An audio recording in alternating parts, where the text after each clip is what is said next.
Imagine waking up 10,000 years ago. You have only one thing in your hand: stone. Your task is unimaginable: to build a telescope out of this stone. And believe me, it's much harder than you think. You're not doing this to survive, nor are you doing it to find food or water. Your sole purpose is to see those stars that no one has ever seen up close before. Don't forget to subscribe so you don't miss stories like this. Your first goal is simple: to survive. The next morning, you learn how to identify wild plants, which ones are useful, where to find shelter, in short, how to meet your basic needs. But you've already spent years learning these things. During that time, you were injured and healed. You've always had an interest in animals. You've constantly analyzed how they move, what they eat, and what they don't eat. Sometimes even when you didn't want to, you may have met your nutritional needs out of necessity. During one of those first chaotic months, you notice a small detail. When you hold a piece of flint at just the right angle toward the sun, a tiny bright spot falls to the ground, a reflection, small, seemingly useless. You forget it right away. But a part of your brain never forgets. And I believe you too will never forget what you're about to experience. I've already told you how interested you are in animals. As that interest grew, you found yourself becoming a farmer. Crops, stored animal feed, a few animals, and suddenly something no one else has in their life: free time, real afternoons, nights when you sit and simply think instead of struggling just to get through the day by building a fire and sitting by it, and questions about light that spark your curiosity. 1. Morning. You come across a still pool of water left over from the night before. Just a calm puddle. When you look into the water, you see yourself sharply and clearly, as if someone had placed your portrait in that water while you were sleeping and then left. But in reality, a flat water surface is essentially a mirror. You didn't create it.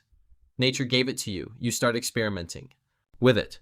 You polish flat stones until they reflect an image. You smooth them with increasingly finer sand until the details in the reflection become sharp, enough to reveal each individual feature. It seems to work, but it's not perfect. You'll keep going. You've set your mind to it. You'll make something better. Even if you haven't realized it yet, this was the moment when everything quietly changed, because your sole purpose in life is no longer just to survive. While surviving, you're also studying something invisible. You're creating what people will later call optics. But the only difference is that right now you don't have a single word, a single frame, or a professor to whom you can email your questions. All you have is a polished stone, and questions you can't get out of your head. You're conducting experiments by the fire. You're mixing sand with other materials, ash, mineral residues, whatever's nearby. You're trying to create something more useful than what you have. You overheat a batch. When it finally cools, what slides out of it is strange, glassy, transparent, smoother than the stone could ever be. You hold it up to the light and notice that the world on the other side appears warped, as if it's shifted slightly from where it should. B. Objects seem to drift sideways. When you place your hand right behind the piece, your hand looks distorted. You've made glass, and it turns out that glass, as it turns out, doesn't just let light pass through, it alters the light. If it were you, would you have discovered glass using only stone and sand? Let me know in the comments. I'm curious. A flat piece bends light slightly. A curved piece, however, can do some truly strange things. When you grind and shape the glass so that the center is thick and the edges are very thin, objects viewed through it appear larger, but not much larger. Still, large enough each time to leave no room for doubt, larger than the last time. You've made a lens, but you haven't given it a name yet.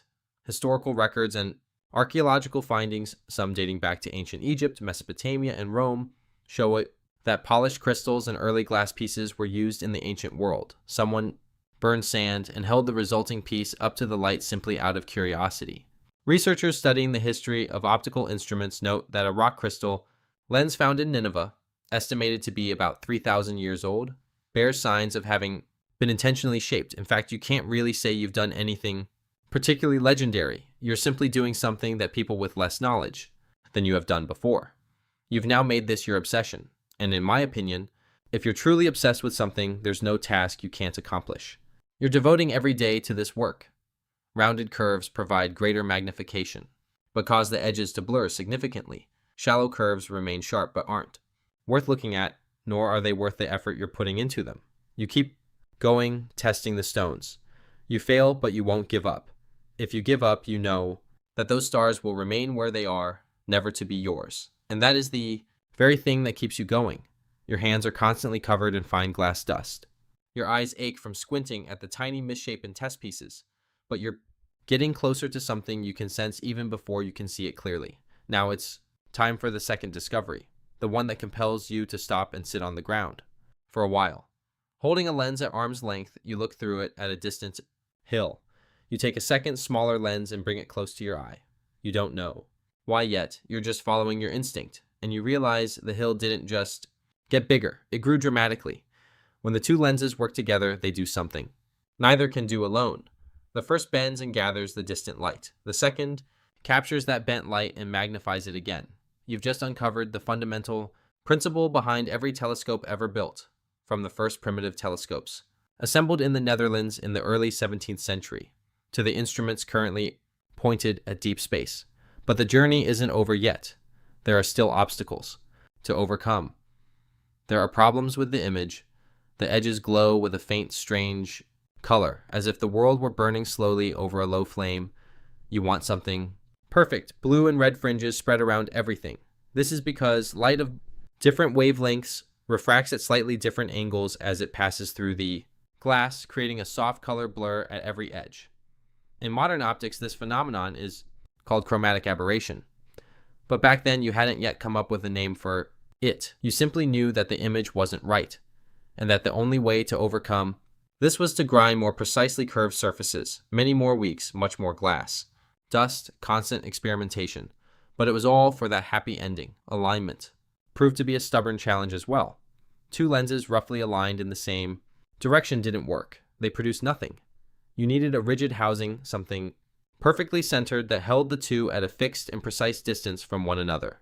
Your materials are limited. You have to work with whatever you have. Carved bone, smooth wood, shaped and hardened material. Getting the distance just right can be incredibly frustrating.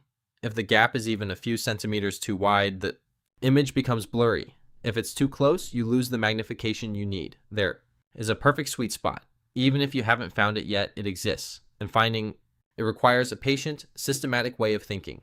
The kind of patience and method that's never been demanded of you just to survive. Now, on a clear night, you finally pointed the device at the moon. You've looked at the moon your whole life. Every person who has ever lived has looked at the moon, and none of them have ever seen it as beautifully as you do right now. Craters, ridges, long shadows falling on an ancient textured surface that bears no resemblance to the smooth, flat disk you always thought was hanging there. It's very hard to describe this moment. You've spent years working toward this moment, and now you're exactly where you want to be. You're going even further. The planets aren't just wandering points of light.